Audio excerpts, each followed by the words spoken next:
But to have no oversight, to give that up by legislative votes, means that they can go wild with our rates. There are a lot of people angry about this one. I hear about this one. I'm not going to pounce on Dominion Power. They are an important power partner. They just built or opened an incredible power plant in Mecklenburg County, which is great for their economy. But I decided that I would tell them that I would not accept campaign funds from them because they are known or are believed to influence our political process in a very in a way that's improper. And I didn't want there to be any doubt that when I'm working on pipelines and other legislation having to do with energy, that I was influenced in any way by campaign contributions.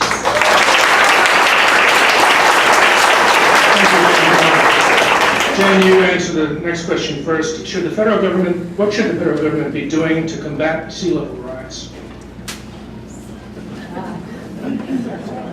I wish I knew the answer to that one. It may come as a surprise to some of you that the Department of Defense has identified this as one of the key areas of concern for national security. I met with military people up in Warrenton, and they laid out for me what's going on at Langley Air Force Base, where at high tide we have waves lapping over runways, where they're having to reorient everything down at naval bases. Now, move it out of the military area and talk to my friends on the Board of Supervisors in Matthews County, where they can't get building permits anymore. They cannot get insurance for their homes. They're having to build new things up on stilts. So the rising sea level is a given. What can we do about it is something that I would need to have to research further if there are good answers out there. Thank you, Jane. Tom Garrett, same question. What to do to combat sea level rise? So I want to bounce back to the last question for a second and say that when Lake Monticello residents were being gouged by Aqua Virginia, when there was a real instance of people having their utility bills in the form of the water at Lake Monticello in Fluvanna County go up 20, 30, 40% in a year, there was one member of the Virginia Senate who carried a bill to increase transparency and to allow the people who were being gouged by that utility company some redress, and that was me. Thank you. One thing that we need to make sure we do as it relates to the question is retain the naval facilities at the Port of Norfolk. Right now, having lost Randy Forbes as a member of the Virginia Congressional Delegation, who was a senior member of the Armed Services Committee, and having lost some other senior members of the Virginia delegation, there's a movement afoot to move our carrier bases to Texas or Georgia or at worst Florida, right? So if you believe that rising sea levels are a concern, the Port of Norfolk is and should remain the largest naval base on the face of the planet. It's good for Virginia and tangentially good for the 5th District, and we're not anywhere near the level of threat if you believe the data on sea level rise that a place like Florida would be. So let's hold the status quo, keep those jobs here, and retain Virginia's power over that important part of our national defense. You know, it's really as simple as watching what happens in the world and then understanding the Constitution and the separation of powers and understanding the tiers of government to know what level of government is responsible for what action on what problem. And I would submit that to the extent that this is a problem, it would be a federal problem. Thank you, Tom Garrett. Tom, you get the next first question response. Do you believe in honoring the U.S. commitment to our NATO allies as stated in the North Atlantic Treaty? I believe in keeping promises. And so if the North Atlantic Treaty needs to be relooked, we need to relook it. But until you tell someone that you're not going to do what you already told them you were going to do, it's an incumbent upon a leader, and whether we like it or not, we are leaders, not in NATO, but in the world, to keep your word. And there is order and stability in the world by virtue of an America who is credible when they say that they will do something, when a red line is drawn, that red line is kept, and that promises made are promises kept. So whether it's NATO, or our promise to our seniors in the form of Social Security, or our promise to our citizens in the form of encouraging good job growth when the opportunities present themselves, I believe in doing what you say you're going to do. My father told me early on, when we talked about politics and how you do it and what's right, he said, son, I really genuinely believe, and this has been my experience as I like to jokingly brag about being the most predictable guy in the legislature, that if you look people in the eyes and you tell them what you're going to do, and then you go do the very best you can to do it, that you'll be successful, so long as what you're doing is right for the people. And candidly, I think Jane's the same person, and so I believe in keeping promises that we make, whether it's abroad or at home or in our community. Thank you. Thank you, Tom Garrett. Jane, one more same question to NATO. Tom is right, we agree completely on that. We will and must keep our promises with regard to NATO and other agreements that are in place. At our military panel recently, what was said about that, since there was some national rhetoric about moving away from our NATO friends, was what we do is we put fear in the hearts of our friends abroad, and we tempt our enemies when we break our words. So yes, we will stay true to our agreements with NATO. Thank you, Jane DeMar. You're up first on the next question. Both of you, a recent report by the Robert Wood Johnson Foundation found that Medicaid expansion actually saves states money. Do you support Medicaid expansion? Why or why not? I absolutely do. I'm not going to the General Assembly, so I can't help us here in Virginia except to make sure that the money is still there for us if we ever decide to take it, or our Republicans allow us to take it. I will tell you that there is a real concern about rural health. Without this expansion, and you talk to anybody in hospital administration and our doctors, we are teetering on having more hospitals close, and rural health service delivery will be compromised, jeopardized, or non-existent. So we must do something about this. I do support Medicaid expansion here in Virginia.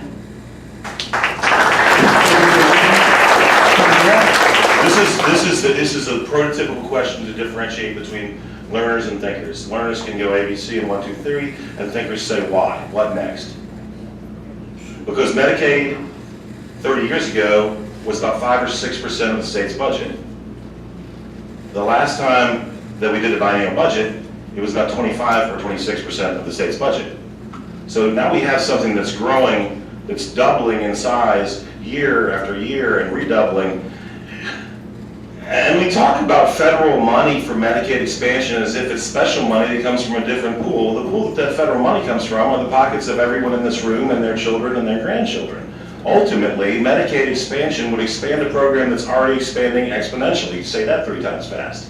And so ultimately then we have to ask ourselves, when in history has the federal government pushed money down to the states and said, don't worry, we're going to pick up this percentage of the tab on that, that ultimately down the road, when there was a budget crisis, they haven't pulled back and said, now it's on you. Now it's on you. So Medicaid expansion is absolutely, positively penny-wise. But I would submit that if history is any indicator, it is pound foolish. And Medicaid is a system where in one calendar year, there was over $1 billion in fraud recovered in Virginia alone. The biennial budget, that is in 1 year, we spend about $48 billion a year. That means 2% of the entire annual budget was recovered in fraud from one program in 1 year. So Medicaid expansion is like taking people off the sinking ship and throwing them into the sinking lifeboat. And it's sure short-term wise, but long-term foolish. Thank you, Senator Garrett. Now we're going to ask a question of each candidate individually. That candidate will have 90 seconds to respond, and his or her opponent will have 30 seconds to respond to the response. Tom Garrett first. Why don't you put your political party on your literature, your brochures? I think I looked at our website yesterday and it said Tom Garrett, Constitution Conservative, Republican for Congress. I mean, so. Oh, I'm sorry. Did we miss a piece of literature? Listen, if you guys, I'm wide open to suggestions. Success has 1,000 fathers, failures an orphan. But I'm a Republican. I'm going to vote for Donald Trump in November, and we're going to win this election.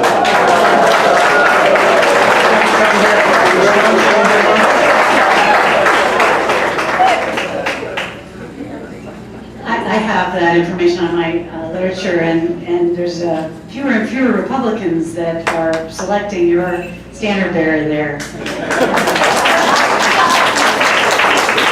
Jane DeMar, this question goes first to you for 90 seconds with a 30-second response from Tom Garrett if he needs one.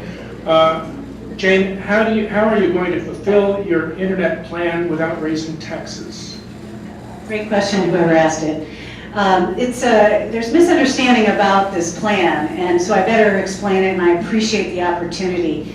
Every single one of you that has a landline still, has a cell phone, or both, sends fees to the federal government at the Federal Communications Commission, and they go into 4 funds. One of them is a Connect America Fund, and I would like to bring some of those funds to the 5th District. It's going everywhere else. In fact, I was in a gathering at someone's home here in Albemarle County, and I was talking about South Dakota and how wired they are. I made a quip about it. There were more cattle there than people. Why do they have better internet and cell service than we do? The guy comes up to me afterwards and he says, I need you to know I'm from South Dakota. And I said, okay, well, hopefully you didn't take that as an offense. And he said, no, I'll tell you how we did it. The local government worked with the state government, with the Congress, and we got those grants and we pulled it down to South Dakota. It's their job in Washington to help us find those grants. So it's going to go somewhere, just like Medicaid, by the way. They said, Tom said, it's in your pockets and it's going somewhere else. Why not keep it for us? We have to have a balanced budget here in the state. We'll deal with it if it ever comes to pass, this black cloud where the federal government takes Medicaid away. Back to the internet.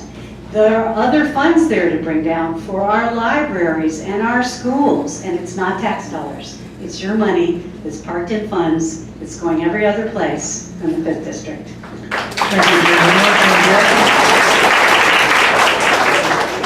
It just strikes me as brazen to suggest that we can have government-funded internet when I can drive through the Scottsville district down 20 to my home in Buckingham County and not have cell service half the way there. The first thing that needs to happen is boards of supervisors need to approve cell towers going into areas like 20 South coming up to Charlottesville. How come I don't have cell service through North Garden, and as soon as I hit Nelson County, I get it again?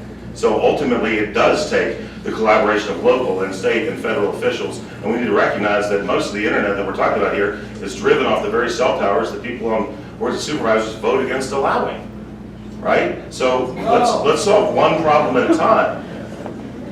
The other thing that strikes me as funny is, can we stop trying to pour more money into a program that throws down $1 billion a year in fraud before we solve the fraud problem? Would that make sense? I mean, the expression pouring bad money after good seems appropriate here. There are broad questions and there are specific questions. This falls under the category of a broad question. Tom, I believe you get the first crack at the answer, 90 seconds each. Please describe some solutions you propose for our country's problems.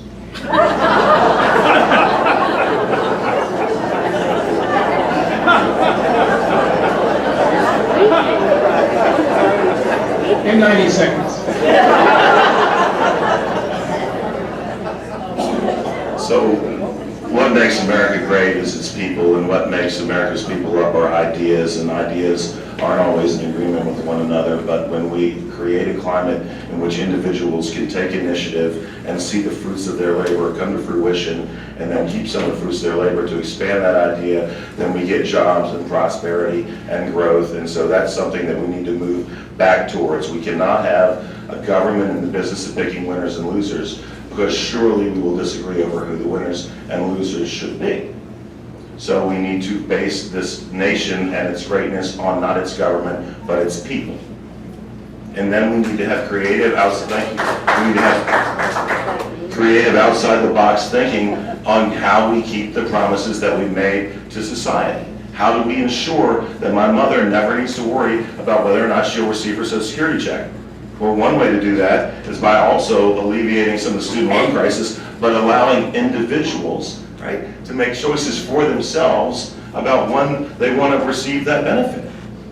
And so we propose specific examples. Another thing is to recognize that sometimes it's tough to do the right thing and change laws that are on the books that aren't being enforced.